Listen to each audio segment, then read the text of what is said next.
tiền tiếp theo sẽ do nhà tài trợ giấu tên cầm đầu với giải như sau.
Thưa quý vị, giải tiền này do một nhà tài trợ giấu tên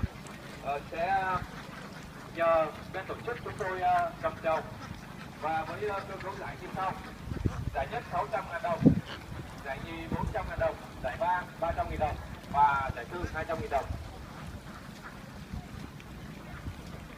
Giải này thì xin trân trọng mời ông Phạm Thanh Hoàng, Phó Chủ tịch Ủy ban nhân dân xã